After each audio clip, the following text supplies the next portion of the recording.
وصل على محمد وآل محمد اللهم صل على ಅಸ್ಸಲಾಮು ಅಲೈಕುಂ ವರಹಮತುಲ್ಲಾಹಿ ವಬರಕಾತು.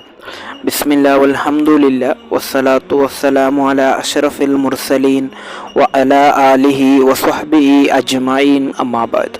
ಜೀವನದಲ್ಲಿ ಕಷ್ಟಗಳು ಬರಲು ಮೂಲ ಕಾರಣ ಏನು ಗೊತ್ತೇ? ಸಾಮಾನ್ಯವಾಗಿ ನಾವು ಜೀವನದಲ್ಲಿ ಕಷ್ಟಗಳನ್ನು ಅನುಭವಿಸುವಾಗ ಇದಕ್ಕೆ ಕಾರಣ ಏನು, ನನ್ನ ಜೀವನದಲ್ಲಿ ಈ ಒಂದು ಕಷ್ಟ ನನಗೆ ಬರಲು ಕಾರಣವೇನು ಎಂಬಂತಹ ಒಂದು ಚಿಂತನೆಯಲ್ಲಿ ನಾವಿರ್ತೇವೆ. ಆದರೆ ಅದಕ್ಕೆ ಆ ಒಂದು ಕಾರಣ ನಮಗೆ ಸಿಕ್ಕಿರಲಿಕ್ಕಿಲ್ಲ. ಇನ್ಶಾ ಅಲ್ಲಾಹ್ ಇವತ್ತಿನ ಹದೀಸ್ ತರಗತಿ ಮೂಲಕ ನಮ್ಮ ಜೀವನದಲ್ಲಿ ನಮಗೆ ಕಷ್ಟಗಳು ಬರಲು ಕಾರಣವೇನು ಎಂಬುದನ್ನು ತಿಳಿಯೋಣ. ಇಮಾಮ್ ಮುಸ್ಲಿಂ ರಲಿಯಲ್ಲಾಹು ಅನ್ಹು ರವರು ವರದಿ ಮಾಡಿದಂತಹ ಹದೀಸ್, ಆಯಿಷಾ ರಲಿಯಲ್ಲಾಹು ಅನ್ಹ ರವರಿಂದ ನಿವೇದನೆ.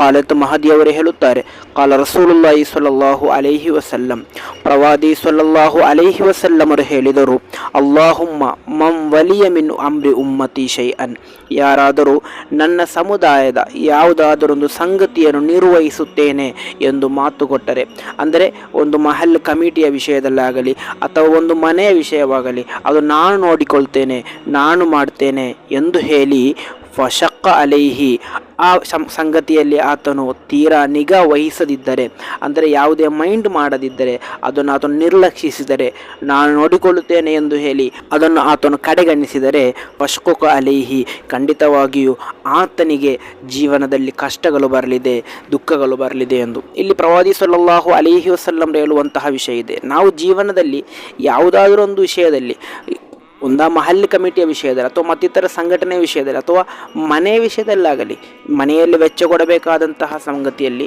ಮನೆಯ ವೆಚ್ಚ ಕೊಡಬೇಕಾದಂತಹ ವ್ಯಕ್ತಿ ಅದನ್ನು ಕೊಡ್ತಾ ಇಲ್ಲ, ಅಥವಾ ಪತ್ನಿಗೆ ಬೇಕಾದಂತಹ ಸಂಪತ್ತು ನೀಡ್ತಾ ಇಲ್ಲ, ಅಥವಾ ಮತ್ತಿತರ ವಿಷಯದಲ್ಲಿ ಆತನು ಕೊಡಬೇಕಾದಂತಹ ಸಂಗತಿಯನ್ನು ಕೊಡ್ತಾ ಇಲ್ಲ, ಅಥವಾ ಕಷ್ಟದಲ್ಲಿರುವಂತಹ ವ್ಯಕ್ತಿಗಳಿಗೆ ನಾನು ನೀಡುತ್ತೇನೆ ಎಂದು ಹೇಳಿ ಮತ್ತೆ ನೀಡದೇ ಇರುವುದು, ಈ ರೀತಿ ಮಾಡುವಂತಹ ವ್ಯಕ್ತಿಗೆ ಜೀವನದಲ್ಲಿ ಕಷ್ಟಗಳು ಬರುತ್ತೆ ಎಂದು. ಆದ್ದರಿಂದ ಕಷ್ಟದಲ್ಲಿರುವಂತಹ ವ್ಯಕ್ತಿಗಳು, ನಿರ್ಗತಿಕರಾದಂತಹ ವ್ಯಕ್ತಿಗಳು, ಬಡವರಾದಂತಹ ವ್ಯಕ್ತಿಗಳು, ನಮ್ಮಿಂದಾಗುವಂತಹ ಸಹಾಯ ಅವರಿಂದ ಮಾಡೋಣ ಹೊರತು ಅವರ ಕಷ್ಟದಲ್ಲಿ ನಾವು ಪಾಲುದಾರರಾಗಬೇಕೇ ಹೊರತು ಅವರ ಕಷ್ಟಕ್ಕೆ ನಾನು ನಿಮ್ಮ ಮುಂದೆ ಇದ್ದೇನೆ ಎಂದು ಹೇಳಿ, ನಾನು ನಿಮಗೆ ಸಹಾಯ ಮಾಡ್ತೇನೆ ಎಂದು ಹೇಳಿ ಮತ್ತಷ್ಟು ಕಷ್ಟಗಳಿಗೆ ಅವರನ್ನು ದೂಡುವಂತಹ ಸ್ವಭಾವ ನಮ್ಮಲ್ಲಿರಬಾರದು. ನಮ್ಮಲ್ಲಿ ಸಾಮಾನ್ಯವಾಗಿ ಅಂತಹ ವ್ಯಕ್ತಿಗಳಿದ್ದಾರೆ, ಎಲ್ಲದಕ್ಕೂ ಮುಂದೆ ಬಂದು ನಾನು ಮಾಡ್ತೇನೆ ಎಂದು ಹೇಳಿ ಅವರಿಗೆ ಸಾಮಾನ್ಯವಾಗಿ ಸಹಾಯ ಮಾಡುವಂತಹ ಜನರಿರ್ತಾರೆ. ಅವರ ಮುಂದೆ ಇಲ್ಲ ನಾನು ಮಾಡ್ತೇನೆ ಎಂದು ಹೇಳಿ ಕೊನೆಗೆ ಈ ವ್ಯಕ್ತಿ ಅವರನ್ನು ಕೈಬಿಟ್ಟು ಹೋಗುವಂತಹ, ಅವರನ್ನು ಮತ್ತಷ್ಟು ಕಷ್ಟಕ್ಕೆ ತುಂಬುವಂತಹ, ದೂಡುವಂತಹ ಒಂದು ಅವಸ್ಥೆ ಇಲ್ಲಿ ನಮ್ಮ ನಡುವೆ ಕಾಣ್ತಾ ಇದೆ.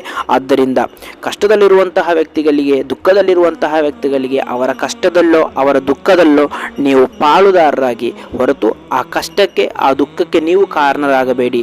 ಕಾರಣರಾದರೆ ನಿಮ್ಮ ಜೀವನದಲ್ಲಿ ನಿಮಗೂ ಕೂಡ ಕಷ್ಟಗಳು ಬರ್ತದೆ. ಆದ್ದರಿಂದ ನಮ್ಮ ಜೀವನದಲ್ಲಿ ಕಷ್ಟಗಳು ಬರಲು ಮೂಲ ಕಾರಣ ನಾವು ಯಾರಿಗಾದರೂ ಕಷ್ಟ ನೀಡಿದ್ದೇವೆ, ನಮ್ಮ ಕಾರಣದಿಂದಾಗಿ ಯಾರಾದರೂ ಕಷ್ಟ ಅನುಭವಿಸ್ತಾ ಇದ್ದಾರೆ, ದುಃಖ ಅನುಭವಿಸ್ತಾ ಇದ್ದಾರೆ, ಹಾಗಾದರೆ ನಮಗೂ ಕೂಡ ಅಲ್ಲಾಹನು ಕಷ್ಟವನ್ನು, ದುಃಖವನ್ನು ನೀಡಿ ಪರೀಕ್ಷಿಸುತ್ತಾನೆ. ಅಲ್ಲಾಹನು ಈ ಪರೀಕ್ಷೆಯಲ್ಲಿ ನಮ್ಮನ್ನು ವಿಜಯಗೊಳಿಸಲಿ, ನಮಗೆ ಅಲ್ಲಾಹನು ಈ ರೀತಿಯಾದಂತಹ ಪರೀಕ್ಷೆಯನ್ನು ನೀಡದೇ ಇರಲಿ. ಅಸ್ಸಲಾಮು ಅಲೈಕುಂ ವರಹಮತುಲ್ಲಾಹಿ ವಬರಕಾತು.